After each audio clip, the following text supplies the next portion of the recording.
This first item. conference will now be recorded. Great, thank you very much, Jason.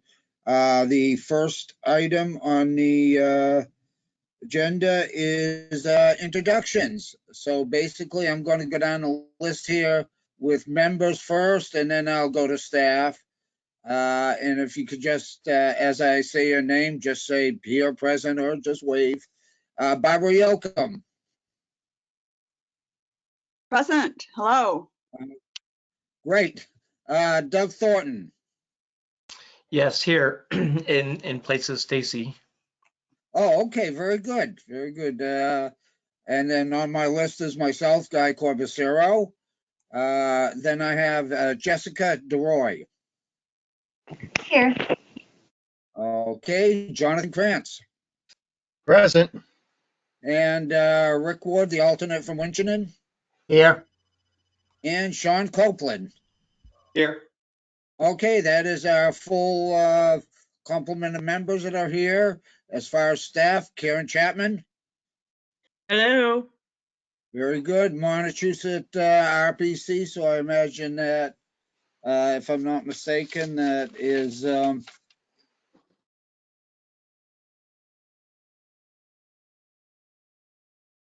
Sorry, I muted you by accident. I was trying to unmute. That's me. I didn't change my name. okay. Now I'm unmuted again. And then we have George Cahill from Mart. Present.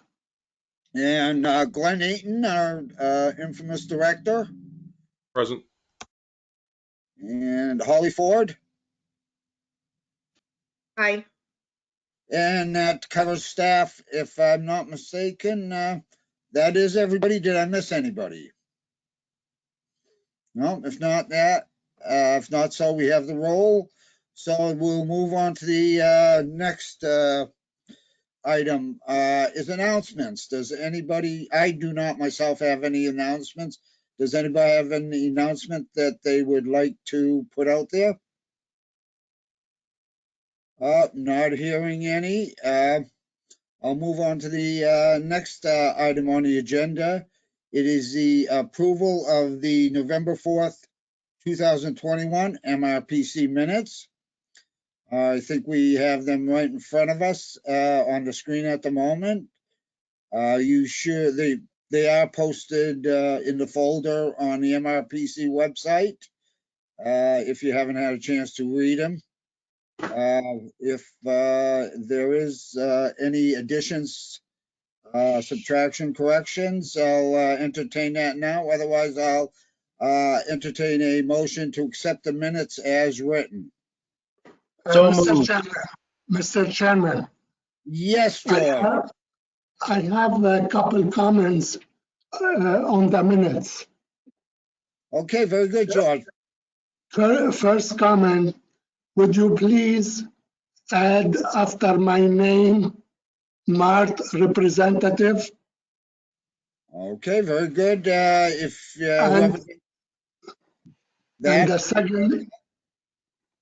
and the second comment I have is I made an update on several projects.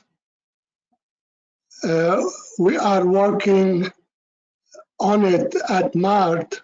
None of them were documented in the minute. George, can I speak to that? Yes. Oh, very good. Go right ahead, Holly. Okay, some of what was said, I was unable to write down, and in the transcript, it didn't come across well. So I did try to work on that.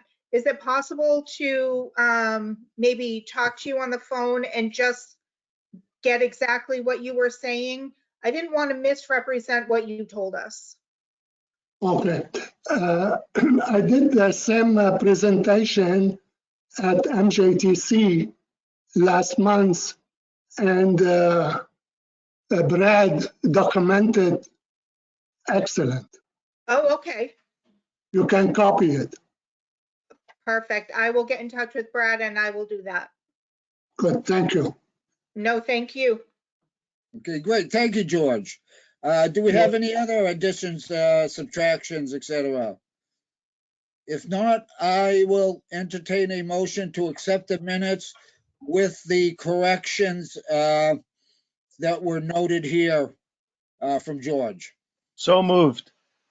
Okay, and that is Jonathan Krantz. Do I have a second? Second, this is Barbara. Okay, very good. Second, Barbara. Just any discussion? If not, I'll call a roll. And then pretty well go the same way that every time I read it. Barbara Yocum. Yes. Okay, so you'll have an idea of when you come after Barbara comes Doug Thornton. Yeah, I wasn't present at the meeting, but if I can accept, I will. Okay, very good. Then Guy Corbacero, accept. Then we've gone to Jessica DeRoy, Accept. Jonathan Krantz. Aye. Okay, and Laura Schifflin, she has joined us since the roll call. Yes, thank you. Sorry about that. Okay, Mary Jo Bohart, also another addition. I will abstain. I was not at that session. Okay, and Roger Hoyt, who I didn't get in the roll call, Aye. and Sean Copeland. Aye. Okay, very good. Those are the minutes. Next item on the agenda is the cash schedule. Laura, would you like to take this or? I would just like to say, I'm going to ask Linda to present it, but as you can see, everybody was sent this before tonight's meeting.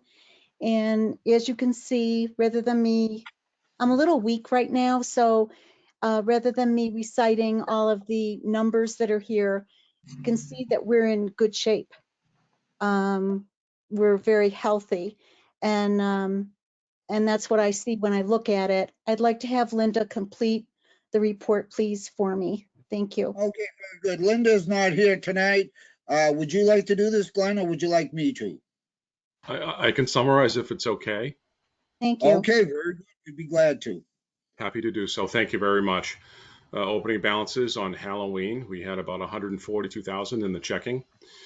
We had some outstanding checks of a little under 4,000 to the negative, obviously, because they're outstanding. And our debit card account was a little under $600.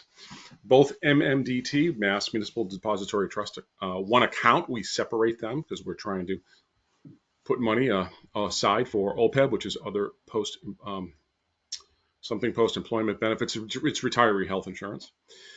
The EPA program income account stood at that time about $231,000. That money is not used for operations. It's used to make new loans. We have yet to market that program. We need staff to do so. In our affiliates account at that time, Montechusett Enterprise Center, or MEC, $31,000. Totaling to all the opening balances of a little over $517,000. Jason, if you could scroll down, please, sir. We had about 8 cash receipts come in. A couple of transfers, which gave us another $107,000 in total receipts or revenue for that month, which made a left total cash on hand before this warrant, $624,000 and change. Less amount on the warrant, $100,000. Balance after the warrant, about $524,000. If you could scroll down to the bottom, please, Jay, I appreciate that. So that brings us to November 30. So the checking you'll see is reasonably healthy again at the $139,000 and change, almost $140,000. I won't read all of those numbers, but the bottom line, we get down to total on deposit of about $524,000. So we started over $500,000. We landed over $500,000 total. Thank you. Okay, very good. Do we have any questions of Glenn? I guess no questions on the cash schedule. So if nothing else, I will accept a motion or take a motion to accept the cash schedule as presented, subject to audit. I'll move that. Thank you. Okay, very good. I'm sorry, I missed who moved that. It was Laura Schifrin. Thank you, Glenn. Oh, Laura moved it. Okay, very good. And do I have a second? Second. Okay, thank you, Sean, or Jonathan. I'm not sure which one. Okay, any other questions on the cash schedule? If not hearing any, I will call the roll. Barbara Yocum, Aye. Doug Thornton, Aye. myself, the chair, aye. Jessica DeRoy, Aye. Jonathan Krantz, Aye. Laura Schifrin, Aye. Mary Jo Bohart, Aye. Roger Hoyt, Aye. Sean Copeland. Aye. Okay, and the cash schedule is accepted unanimously. I just want to note before we start on administrative matters that if you noticed on the handout, there's a bit of a different format. We do not have status reports as we previously did, list every project that was going. We're working into a new format, and this month is kind of an in-between. So what we will be doing after Glenn gives his report, we will be going to what would be the status report, but we will have each department commenting on their section. And then if you have any questions about projects in your town, you can ask the appropriate person. But I'm not going to bore you all by going through every single one again. Hopefully we'll get out of here a little earlier because of that boringness.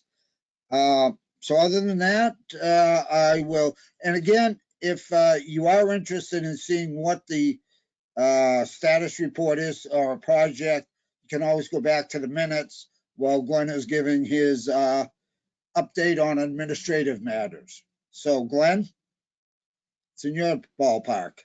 Thanks, Mr. Chairman. I'm going to hit the highlights, 4.1, and then I'll skip over some stuff and we'll get right to votes. If people have questions, please stop me later on or anytime, Mr. Chairman and Commissioners. 4.1, so I had an emergency management staff meeting Monday or Tuesday, basically. The bottom line is that with resurgence of COVID, I'm trying to be a little more safe with our employees, their families, their clients, and everybody in the general public. So we have had from July 12th through early this week a requirement to work 3 core days at the office, Monday, Tuesday, and Wednesday. I've suspended that and basically told the staff that if they want to work at home Monday, Tuesday, Wednesday, Thursday, and Friday, as long as they get approval of their supervisor, they can do so. So we're transitioning into basically going back to remote work for public safety. The next item, I'm going to jump down if it's okay. Jason, could you go past 4.2, past 4.3, past 4.41, past 4.4.2 to 4.4.3? People can read. That's fine. And okay, 4.5. Thanks. That's perfect. Thanks a bunch, Jason. Preface. Later in this meeting, Karen will provide more information concerning the receipt of another grant award from a community agency known as Energy and Environmental Affairs. So I don't want to steal her thunder. She can steal her thunder. She can discuss that in more detail in a minute or 2 or 3. There are a couple of bullets there. Quick highlight because it hits the budget and it's related to these hiring and expansion of hours or resolutions that follow under 4.51 and 2 and 3. So as of December 8th, we projected this Monday. Actually, the projection of excess cash is about $77,000 or $78,000. Basically, when you have a surplus of funds, you don't have enough staff. So this is a good problem. However, we are still advertising for people. We're putting on a new principal planner tonight with your approval. However, we still need to get another full-time person on board. That's the gist of this part of the handout. The $100,000, which really should be about $77,000 or $78,000, is related to the hiring of Jeff Legros as principal planner, and then I'm recommending tonight that the 2 new employees, the regional planner, Tyler Godin, hired for 3 days a week, and the economic development intern, Ryan Doherty, not to be confused with Brian Doherty in the transportation department. I'm recommending that they go from part to full-time employment status. We have a lot of work to do. We need more people at the pumps, and we need to get more done. The third bullet, the currently vacant economic development manager position has been included in the MRPC's FY22 budget that was adopted in June.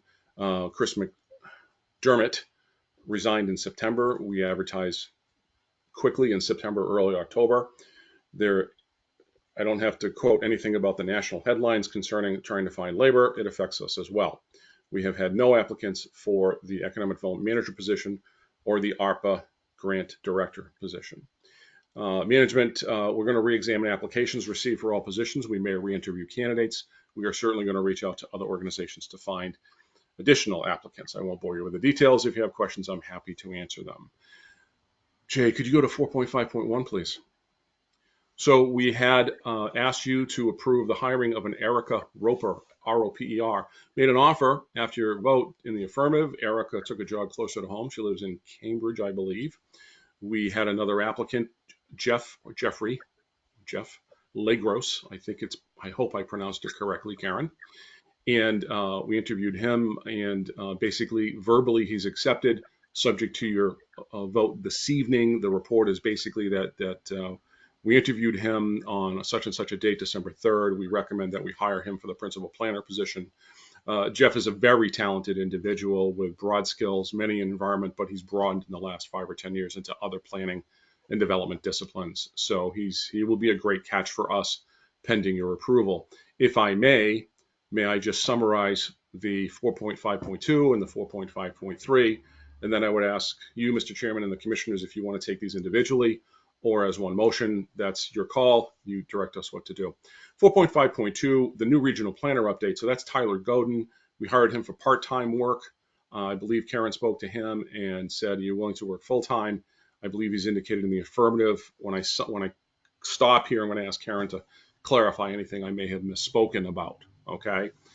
So Tyler's, I believe, willing to come up to full-time. If you could scroll just a little bit, basically go from 22 and a half down to 37 and up to 37 and a half, basically part-time to full-time. And that is the resolution. Basically at a part-time rate, we analyzed him at 45,103.50 for the year, or 23.13 per hour. So the rate doesn't change per hour or per year. It's just going from 3 to 5 days per week to go into effect as early as next Monday. We need to get people on sooner than later. To conclude this summary, 4.5.3, it's the same summary, different person, different title, economic development intern. Happy to capture, sorry, Town of Sterling, but happy to capture Ryan. He was an administrative assistant to the planning board, had a great degree and some experience. He's making a great intern and doing good work with Karen and Jonathan and Tyler, and soon to be Jeff, hopefully. So basically, the gist is the same. Put him from 3 to 5 days and have his salary go under the resolution. Jason, the numbers are just off the screen. I'm sorry, I can't see that. And there we go. So annualized at $29,250 per year, or $15 an hour, to go in effect again next Monday, the 13th. So I'm going to pause there. Karen, I hope I summarized everything correctly, and I'm going to throw it back at our Mr. Chairman to see how he wants to handle the voting. Yes, you did. Thank you. Thank you, Okay. Karen. Good, Karen. So we have 3 resolutions here, all to do with hiring. Does anybody have an objection to us handling all 3 in one shot, or would they like to take a roll call vote on each resolution? But I will read each resolution before I call for the vote, and give you another opportunity to say, no, let's split them up. Anybody object? Mr. Chairman, this is Barbara. I'm Okay, wondering, go. Glenn, can you give us a little more information about the background of Jeffrey Legros? He has big shoes to fill there, and I'd like to know a little bit more about what he has done. So the big shoes he has to fill is Karen. Karen, would you like to talk about his credentials a little more? I can add to that if you'd like, but Karen, I think, is a little closer to his resume. Would you take that over, Casey? Thank you. Thank you, Barbara. You're too kind. When we were interviewing Jeff, it became apparent to me that he's very similar to me, and we sort of had the same path into planning. And I really feel comfortable that he is going to be great with us. He's excited about being a regional planner. Most recently, he was in Gardner as their conservation agent slash planner. And then he got moved over into the development area and he was doing CBG for a little while. And he left there just because he was tired of the municipal way, as we can all understand. And we're fortunate enough to have him accept the position here, and I'm very excited to work with him, and I think he'll be a great mentor to some of the younger planners. Thanks, Karen. That's high praise. That's an interesting position, conservation agent slash planner. My goodness. So that sounds great. Thank you very much. Now, Yep. Winchendon has that position also. There are 2 part-time positions, but one person took it, and so it was a full-time position. But I think what I want to do here, Glenn, is I think if we take Jeff Legros's resolution, vote on that, then we'll do the 2 part-timers to go to full-time in one vote if nobody objects to that. So the resolution is, be it resolved that Montechusett Regional Planning Commission hereby approves of the staff recommendations to hire Mr. Jeffrey Legros as a principal planner at the annual salary of $67,500, where he will work in the planning and development department under the supervision of Karen Chapman, planning and development director, where his start date will be on or about January 2nd or January 9th, 2002.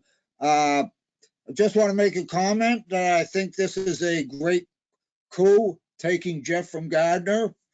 But I think we will be well served with him coming on staff, from what I know of him, not a lot. But do we have any other comments before I call the roll?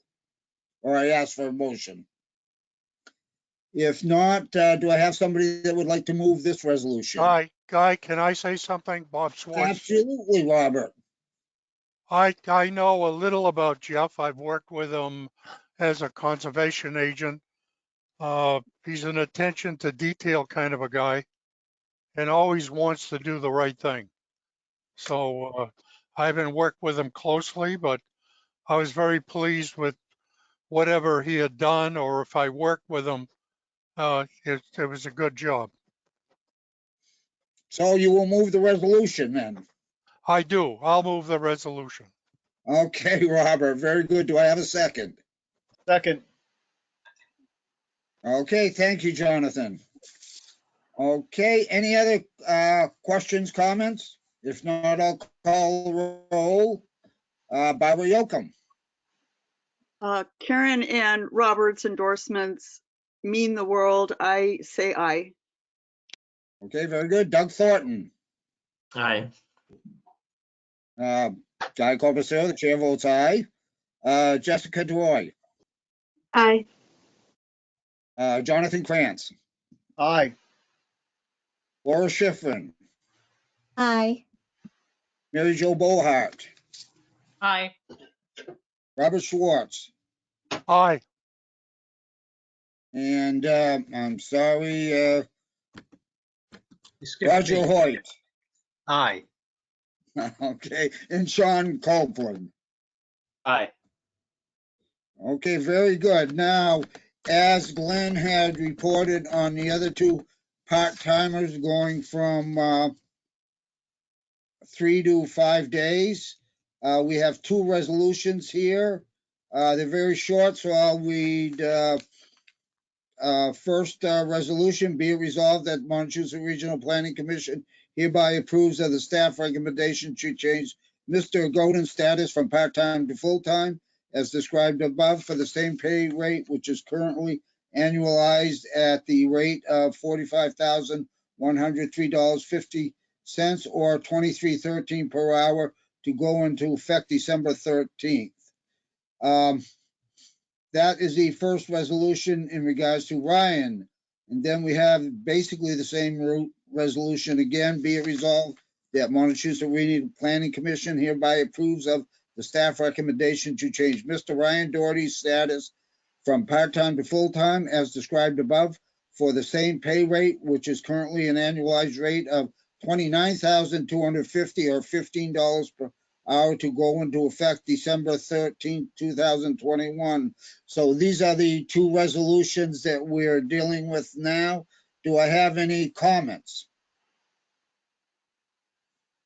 If not, I'll accept the motion. Hi, this is Barbara. Hey, Barbara. Yeah, I have a comment for Glenn, and you said you haven't gotten many applications.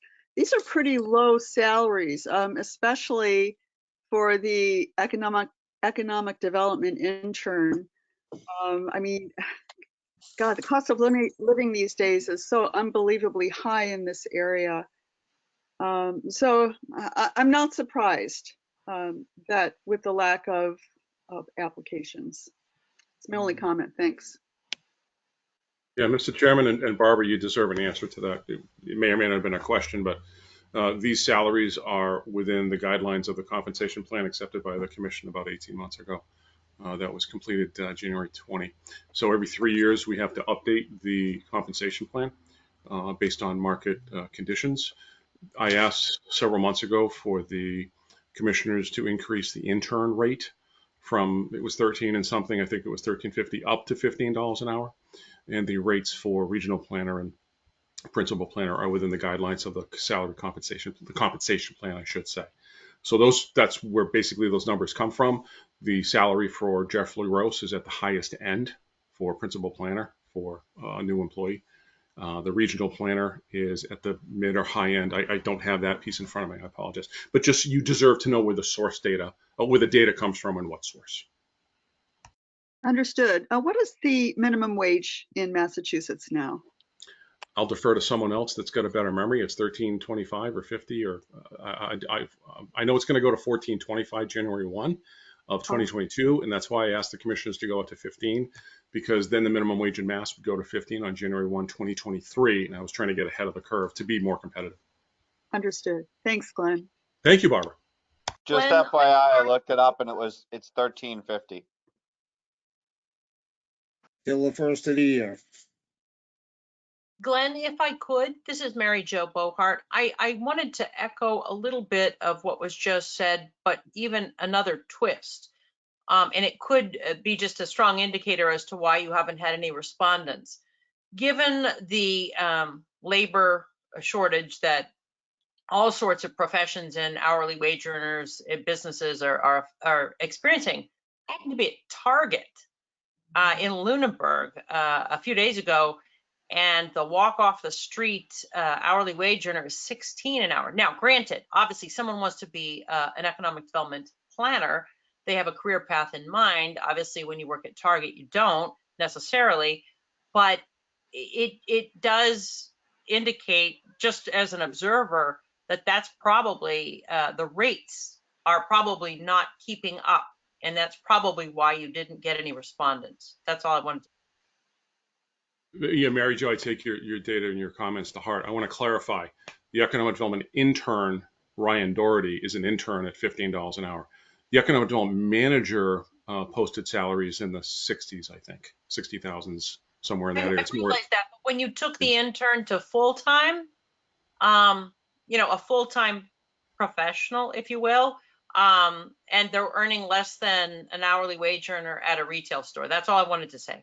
No, it's a very good point, but it's an intern position, and we advertised an intern position, and then the salary, every offer letter includes you're on probation for 6 months and you'll be reviewed within that 6 months. I have stated at a prior meeting at the November or the October meeting that management reserves the right to push the performance forward 30, 60, or 90 days into the 180 days. I can see that coming with both Ryan Doherty and Tyler Godin in their respective positions. And I can see a day where we may be goosing them up based on performance. So there's a management plan, which I shared with the commissioners recently, but your comments are still very valid. It's, then there is the other part of the seesaw about sustainability. An organization has to have the funding to sustain the positions over long term. So I'm looking right at Roger Hoyt when he reminds me of that occasionally, and Alan Pease and others. So it's a balancing act. But Mary, you're spot on. I'm not paying what McDonald's makes at $17 an hour plus a $500 hiring bonus. So I'm trying to balance all the data, but you know, I can't disagree with anything that Barbara and you have said, Mary. Glenn, if you just add these positions now at full-time, get other benefits. Yes, and those were baked into the budget. So that sort of gets things that someone at a minimum wage retail job would not get. That is correct. Presumably, yes, sir. Yes. And if I heard you correctly, that actually, if you're talking about Ryan Doherty, he can anticipate if performance is good, that he will move up more rapidly. Is that what I'm hearing from you? And that's the rule for all MRPC employees, that if they perform well, if they want to advance, if they want to review a little earlier, then management, you know, owes them the, it's right in the value, it's right in the employee manual, that if they want a performance evaluation, they can call for it anytime, or flip side of the coin, management can call for an employee evaluation anytime outside of the annuals, if people advance and do good deeds and want to move up. Yes, sir. Okay, very good. Thank you. Any other comments or questions? If not, I'll call both resolutions. Now we're voting on both resolutions here, so if no other comments, Barbara Yocum, Aye. Doug Thornton, Aye. Guy Corpusar, the chair votes aye. Jessica DeRoy, Aye. Jonathan Krantz, Aye. Laura Schifrin, Aye. Mary Jo Bohart, Aye. Robert Schwartz, Aye. Roger Hoyt, Aye. and last but not least, Sean Copeland. Aye. Okay, very good. So both resolutions are accepted unanimously. Okay, back to you, Glenn. Thanks, Mr. Chairman. I'll ask Jason to scroll down beyond the Economic Development Intern update to what's next, Jason. Posting of the ED manager and the ARPA SLFR grant management compliance director positions. So we posted in multiple places. We're going to continue to do outreach. We're basically, you know, for all the discussion that you just had about salaries and, you know, 4.4 million people left the workforce in September nationally. So there are a lot of variables. We're in a pandemic employment environment. They're all conspiring against us. And I take to heart the comments about compensation levels at the organization. That's why we did the comp plan in 19 and accepted it in, I think, January 20. And that's why we want to always make sure that we're paying competitively. We know that we're in the middle of the state. We pay higher than the western part of the state. We pay a little less than the eastern part of the state for our PAs. But that data needs to be updated. And quite frankly, I look at it anecdotally every time we do a position. I will Google what's out there on MMA and Mass Planners and try to get some current data. So we take those comments very seriously, and we always bake them into our analysis of the positions. But we're still looking for people in these positions. To clarify, I've mentioned the ARPA before. The ARPA money, the ARPA program management only happens if the towns pay us to do it, and if we get somebody to hire. I asked for approval to at least advertise for the position to see if we could get someone. I think there are a lot of communities nationwide that are struggling to do that. If there aren't any questions, Jason, you can scroll down, please, if you'd be so kind, to the next. I just can't see the next header. And this is where I turn it over to Karen for her presentations. Thank you, Mr. Chairman and Commissioners. Thank you, Glenn. Karen? Thank you, Mr. Chair. Jason, if I could share my screen. Please.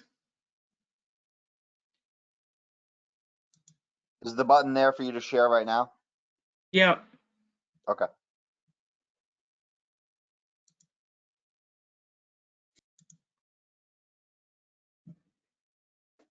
Can everybody see that? I can't see any of you, so you have to tell me if you can see it. I can see it, Karen. Yes. Yep. Yes. Okay. And I did hit the plus to make it a little bigger.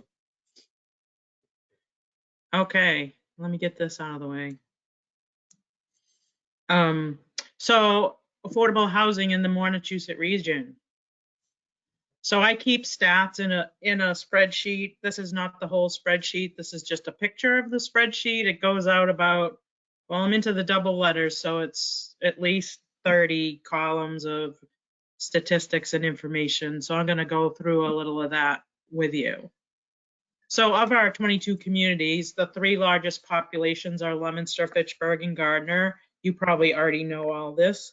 The 3 smallest are Phillipston, Royalston, and Petersham. And then everyone else is in between that. 17 of our communities are rural by definition, and the state definition is less than 500 people per, less than 500 people per square mile, I'm sorry. So 17 are considered rural. Since I've been working at MRPC, I've done a lot of housing work. I've been here for about 4.5 years. And these are just some of the impediments that I've seen in doing my work in the region. So restrictive zoning where there's large lot sizes required. There's no multifamily zoning, or they have the zoning, but it's too restrictive. They don't have inclusionary zoning or any affordability requirements. Those are some of the zoning things. There's no housing entity in the town or someone who's a housing champion that really wants to push it forward. A lot of communities don't have staff, and that results in no planning and no housing production plan. Lacking infrastructure, that's a big one in our communities. Water and sewer. I mean, if you want to build, multi-unit housing, you need some kind of sewer that's acceptable. Lacking public support. That's it's cut off at the bottom. That's the people in the town. Everywhere I go, I get, residents saying, we don't want those kind of people here, and it's really discouraging. But you just have to push on and hope that you can get a good group in your town to champion the housing. So out of our 22 communities, 62% are single family detached dwellings, which takes up a lot of land and is usually too expensive for most families starting out to afford. Excluding the cities of Fitchburg, Gardner, and Leominster, 70% are single family detached dwellings. And then here you can see in this slide that most of the communities, all but, so Massachusetts is 52% single family dwellings, and most of our region is above that, with only Air, Gardner, Leominster, Fitchburg, and Clinton below that state level of percentage of single family dwellings. And then as far as having staff or housing champions or entities, of the 22 communities, 6 have an affordable housing trust, 9 have a housing authority, 2 have an affordable housing committee, 1 has a housing partnership, and 9 have no housing entity at all, which is really important. And Groton is in 3 of these categories, so they're counted 3 times. They have an authority, a partnership, and a trust. And then 12 of our communities have planners or staff, so that means 10 do not, and so that makes it difficult to get things done. Okay, I'm not moving forward here. What happened?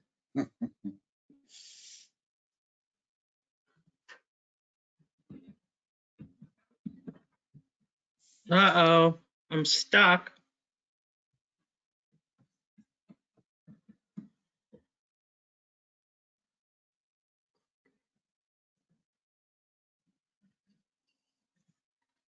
What should I do? Let me try and unchair. Sorry about that. Let me try it again.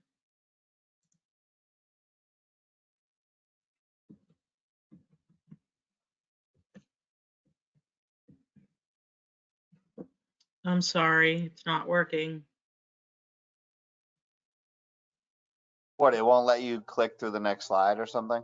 No. You could try closing the PowerPoint and then opening it back up again, making sure you can click through slides and then reshare.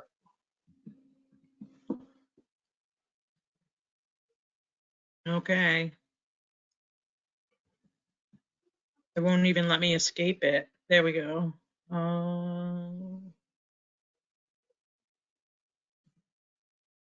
Somebody talk about something else while I do this. Not I have a me. question, Karen, while you're doing that. Okay. If I may, Mr. Chair. I noticed, I love the slide so far. This is really interesting. So, you know, Townsend now has an affordable trust that's, it's not even a year old. Would that be counted in your numbers here? Yes. Okay, thank you. And I got this information from people's website. So if the information wasn't on your website, I don't have it. Okay, I think ours is up to date for sure. Mr. Chair, may I contribute a couple of observations?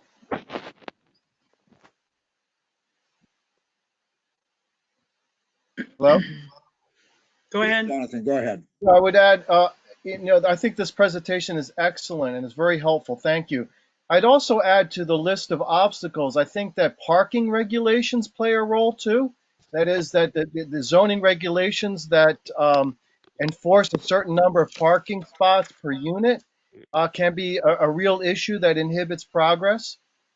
And I also noticed that when you look at that slide where you show the relative proportion of single-family units, you'll notice that one of the things that all the communities to the right of the Massachusetts standard of, what is that, 52%, with the possible exception of Clinton, are notable for their density of population too, the ratio of population per acre.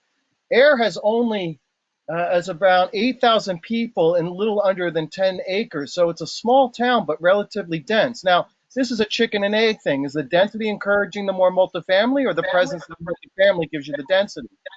I don't know, but I think the point is that as we think about planning, that density is a good thing that we should be encouraging, especially around transportation hubs, et cetera, to meet our multiple goals. And that's it. Thank you. Thank I you, wondered John. if I could add something, Mary Jo Bohart from Fitchburg. Fitchburg is a bit of an anomaly, I suppose. Very urban, very dense at our urban core, extremely rural to our northern sector. So we don't fit the profile you were just describing. Agreed. Can everyone see it again? Yes. Yes. Yes. Yes, please. Okay. All right.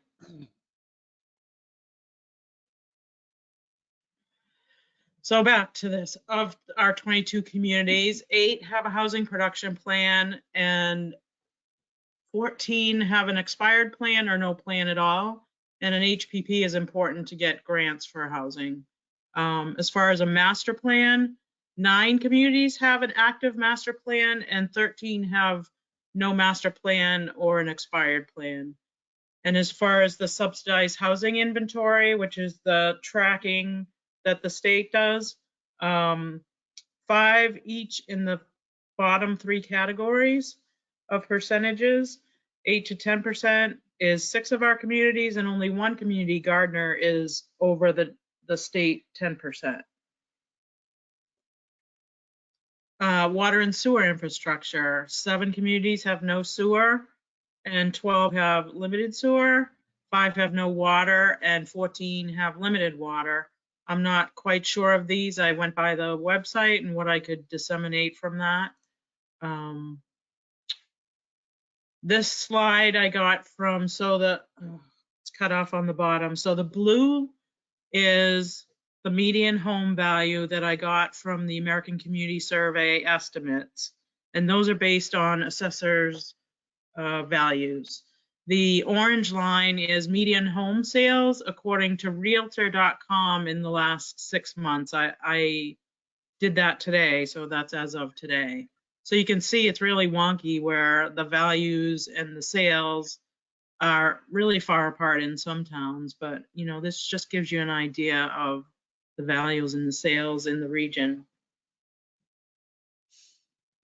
Median household income. So you saw the home values here, and you know that people under 100,000 probably can't afford most of that. You see Massachusetts is here right about in the middle, right above 80,000, and then United States is just right above 60,000. So you know, everyone sitting here knows that the housing market is crazy right now, but this just illustrates, you know, when you look at the values and then you look at people's income, you know that, you know, a family has to have not just 2 incomes, sometimes 3 incomes just to get by. So I just wanted to illustrate that. Cost burden, I don't know if you all know what cost burdened are. It means that people are spending more than 30% of their income on their housing.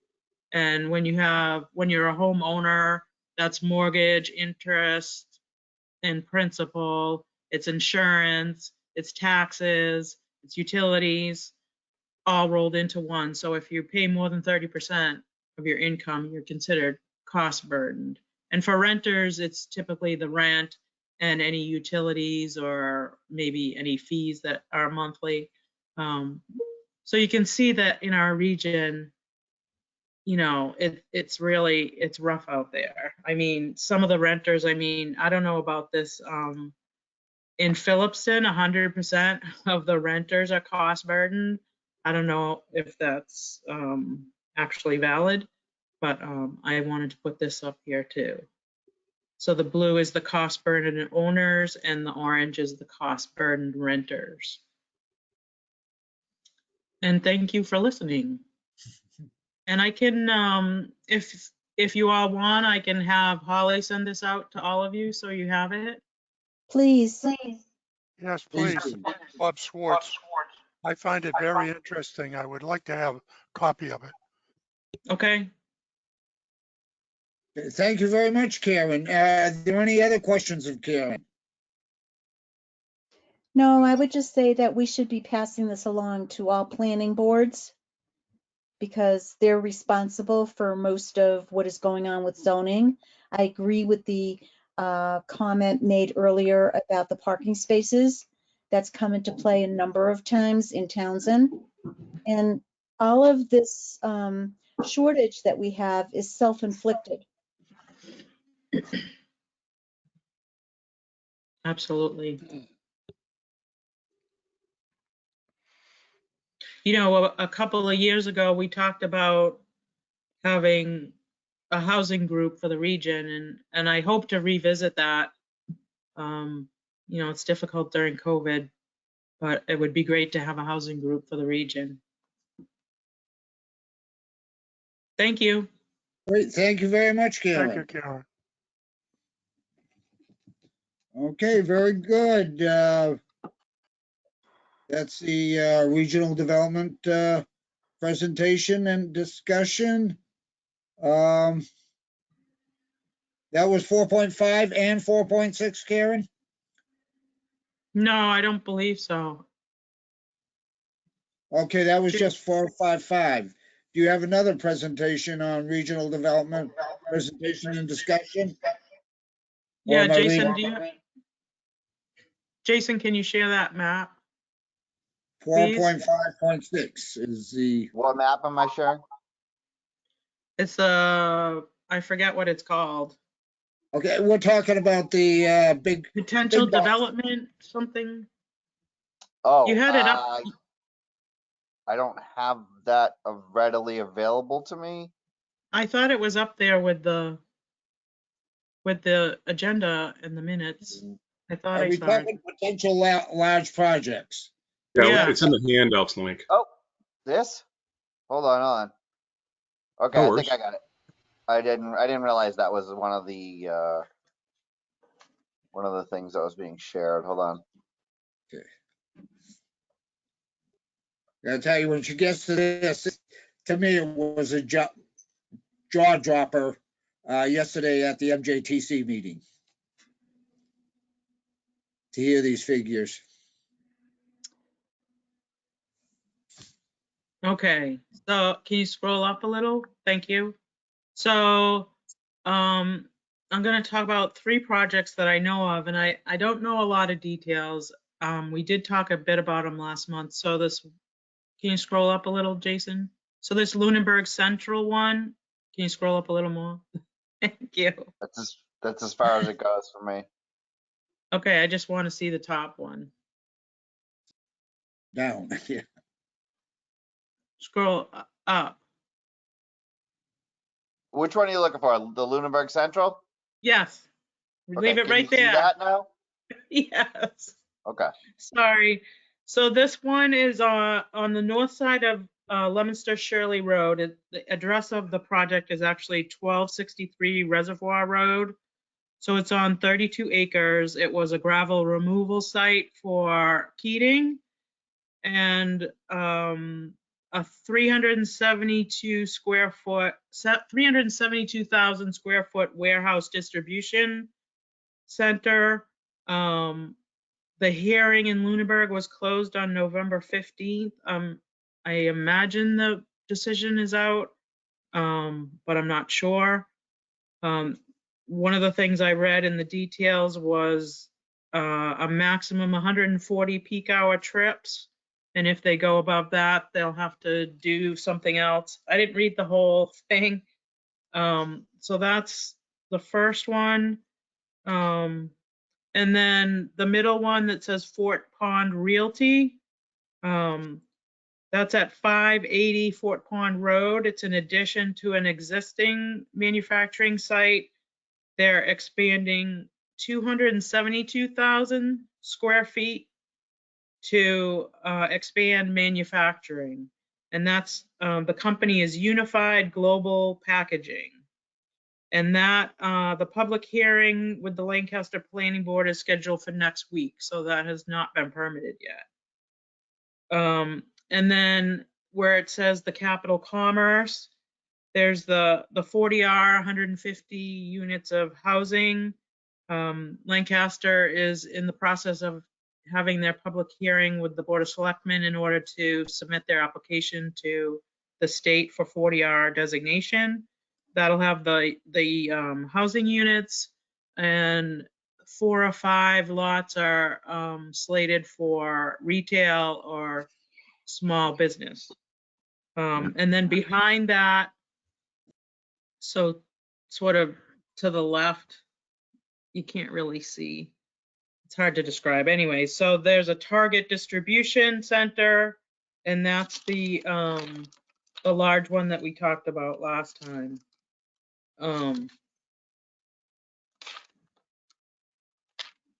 And that's what I have on those. I was hoping that Brad would be here so I could, does someone at the MJTC meeting have additional information that they can share? Because I don't know if Brad got additional information after we discussed it. Karen, can I? Oh, go ahead. I'm sorry, this is Barbara. Karen. You said Target Distribution Center. You mean the store Target or a Target? I believe it's the store Target. Okay. I have to say this is going to have a huge impact on the town of Shirley. I mean, we're getting it from the west and the south. I do see that nice little rotary that MRPC was involved with creating to soften or to make that intersection more safe. I can't imagine that semi-tractor trailers are going to be able to negotiate that. But surely residents are extraordinarily concerned about the impact of truck traffic on our little town, and we are really at a loss as to what we can do to control any of this. Any help that we could get from MRPC or ideas or anything would be appreciated. Yeah, Mr. Chairman, Yes, Floyd, go ahead. If I may follow up on Barbara's comments, the reality is that I've looked at this at the 30,000 foot level, and we have to talk internally, but we are going to keep the commissioners informed, and we want input about what you think for your communities that you represent would be reasonable traffic mitigation measures and other mitigation measures. Barbara, to one of your comments about the roundabout that was created, I think it's a 1-lane roundabout or a 2-lane, I don't remember. The reality is that on my radar screen, you know, a non-transportation planner myself, I don't know how that existing roundabout is going to handle the capacity for additional traffic in total volume, traffic, trailer trucks, etc. In addition, I'm hoping, quite bluntly, that the Route 2 and 70 interchange with the westbound acceleration lane that's about 3 inches long, and the Route 2 and Shirley Lancaster Road interchange accel and decel lanes, which are a few feet long, will, in my personal opinion, need to be discontinued, and that there needs to be a new exit in between, a new interchange in between the two, and close those. But I'm not a transportation person. We have a lot to talk about with you all representing the region, with the local planners, planning board, and planning staff and town administrator in the town of Lancaster, with MassDOT, and with the proponents of the project, and through the MEPA review process, which is why these projects go through a MEPA review process. So we definitely, I can see us constructing a very pointed, direct, succinct, it may be voluminous in number of pages and items, but it will be a document that we should come out with every mitigation measure we can find for the environment, for traffic, etc. So this is why we want to bring these projects back. This is a huge development site. Karen just summarized the numbers. I will add to that, go about 5 or 7 miles west to the Route 2 Depot Road interchange in Westminster, where at the end of Depot Road at the stop sign, there is the Westminster Business Park. Within the Westminster Business Park, that business park on the eastern northeasterly side abuts the Pan Am rail line. A private sector concern purchased about 6 parcels. I don't know the acreage, but that's going to be, I believe, a warehousing and distribution center also. So we are talking about a lot more development that the towns, cities, towns, communities have zoned for industrial, and in virtually, Karen, correct me if I'm wrong, but in the vast majority of industrial park zones, warehousing and distribution is usually included. So we have to watch these for the purpose of what I call generically the Amazon effect.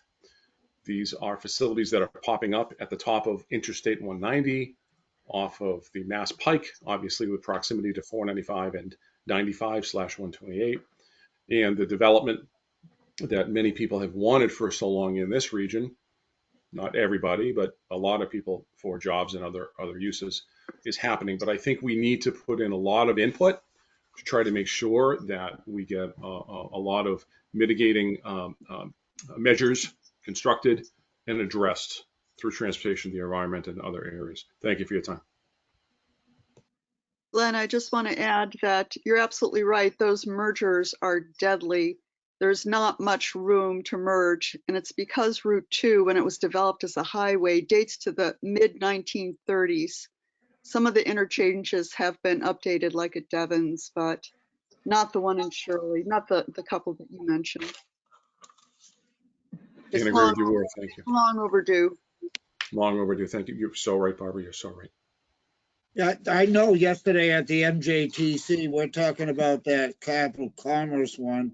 You're talking about probably 1.5 million square feet of development, probably close to 1 million square feet of warehouse space, and hundreds of tractor trailers coming in and out of that project, final development. So they will have to do something, whether it's turn that 70 into a 4-laner or don't know yet, but there is discussion, and I know they probably will have it at the MPO meeting again on next Wednesday at 1 o'clock if somebody wants to drop in and just get a little more information.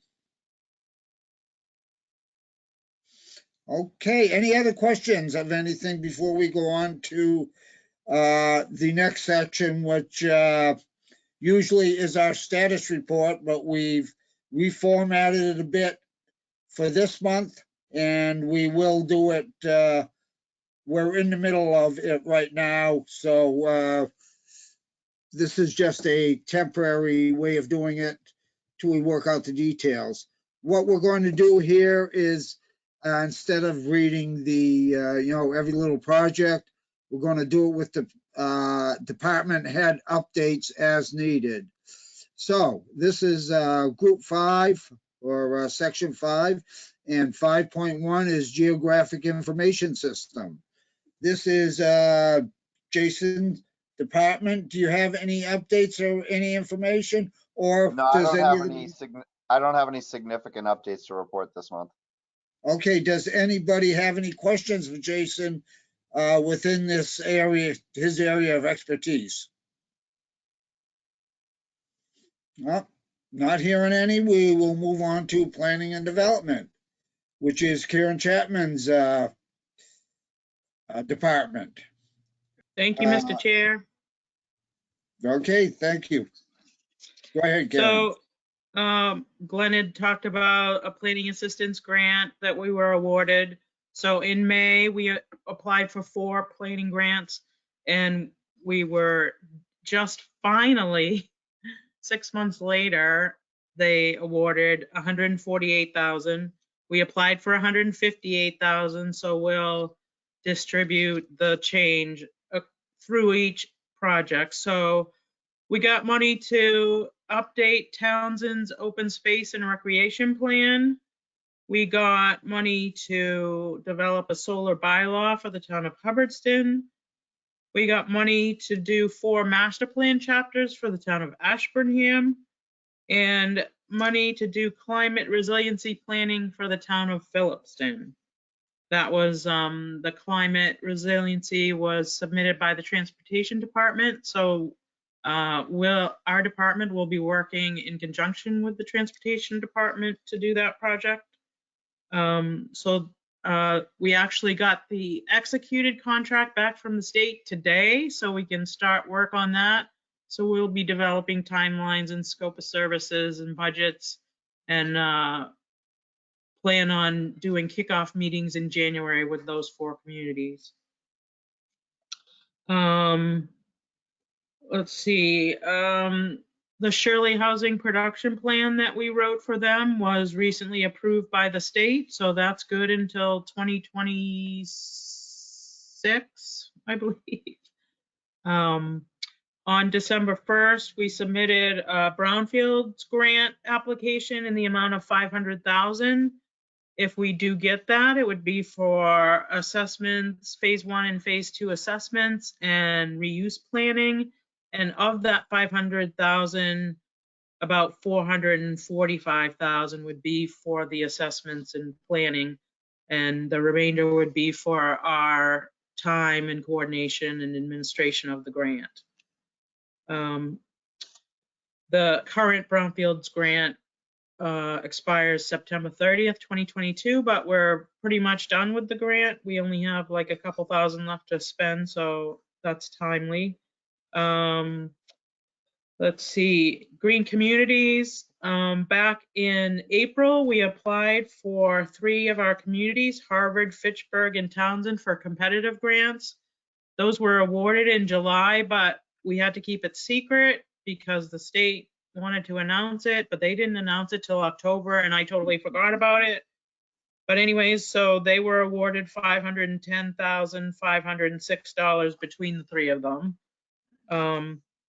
We applied in October for Athol, Ashby, Groton, and Westminster for the competitive grant for the fall round, and that's a total of $692,893, and we expect to hear probably, hopefully, in February or March about those awards.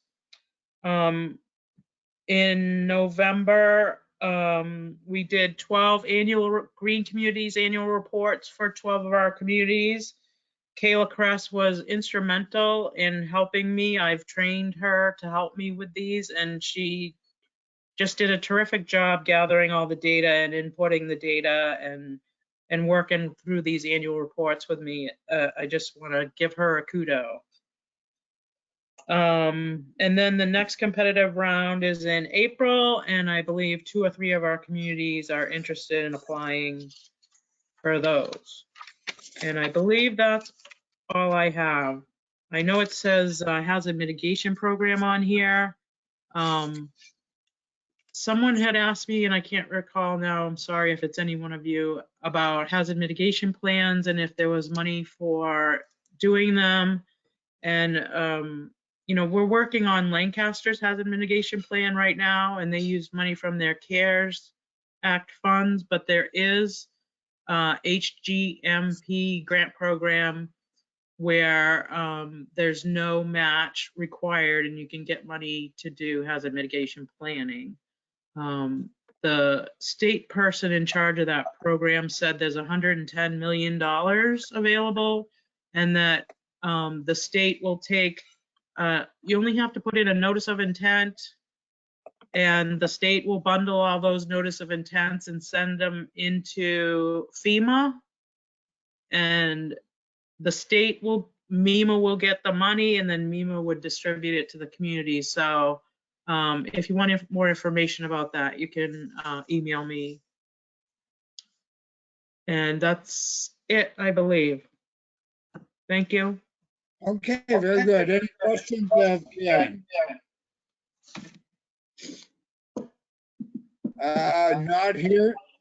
Not hearing any. I'll move on to our third section, which is transit and transportation. That is Brad Harris's department, but he's not here this evening. I don't know if anybody from that department's here. Do you have anything to say, Glenn? And then I'll move on to George Cahill, see if he has anything. There's no one else here under Brad. If there's something new from Mart, that would be great. If there's nothing new, then I think we can move on. Okay, do you have anything, George, that you'd like to put out there, or any new information? Thank you. Mr. Chairman, I do not have any new information or update for tonight. Okay, very good. Thank you very much, George. Actually, that comes to the end of what would be our status reports. Now, I have to note, next month, we will have the status reports as you've seen in previous months, but we will only do that for every 3 months. So the status report in January, then it'll be February, probably March again, if I'm not mistaken, when we update the status report. So from what we discussed at last meeting, it'll be quarterly that we'll update the status reports, and we'll go back in between on something like this format. But we haven't totally worked those items out yet. Do we have anything in new business, anything anybody would like to bring up? Not hearing any. The next item on the agenda is adjournment. And if nobody has anything to say, I want to wish everybody a wonderful holiday, a great new year, and we still have a meeting in January also, if I'm not mistaken. Do we have the date on that yet, or do you have the date, Glenn, actually? I will be January honest, my 6th. wife just walked in from work. What was the date you're looking for? I defer to Holly. Thank you. Our next meeting, Holly. January 6th. January 6th. Okay, very good. I hope everybody will have recovered from New Year's by then. And if there's no other comments, anything, I will call this meeting adjourned at 8:11. Thank you, everyone, and appreciate your showing up. Thank you. Thank you. Thank you.